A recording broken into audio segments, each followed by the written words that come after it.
Hello hello जी hello sound वाले भाई थोड़ा आवाज देंगे।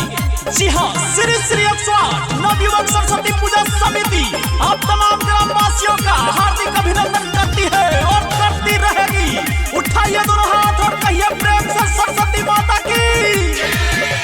सरस्वती मैया के होय छे भसान रे, कमिटी रंगदार छे नहीं करे परेशान रे।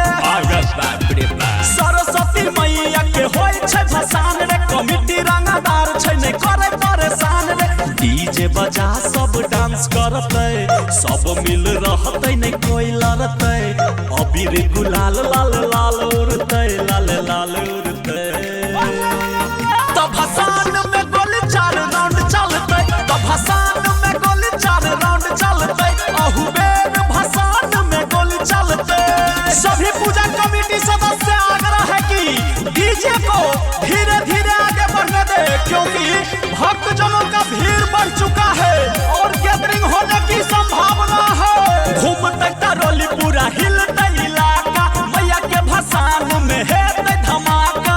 और बाबू हिलाका घूमते टरोली पूरा हिलते इलाका, मैया के भसान में है धमाका। डीजे बजा सब डांस करते, सब मिल रहते नहीं कोई लड़ते। अबीर गुलाल लाल लाल उड़ते, लाल लाल उड़ते। तो भसान में गोली 4 राउंड चलते, तो भसान में गोली 4 राउंड चलते। अहुबेर भसान में गोली चलते। जी हाँ, पूजा कमेटी के सदस्य ध्यान दे, प्रसादी सबको मिलना चाहिए। जी हाँ, और भसान में गैदरिंग नहीं होना चाहिए और रंगदारी तो बिल्कुल नहीं चलेगा, क्योंकि हमारा पूजा कमेटी अपने आप में रंगदार है, समझे। साल भर पर आवे छे सरस्वती माता, धर्मवीर धुरंधर माँ के करे जगराता।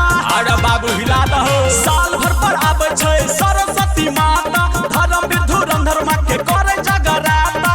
डीजे बजा सब डांस करते, सब मिल रहते नहीं कोई लड़ते। अबीर गुलाल लाल लाल उड़ते,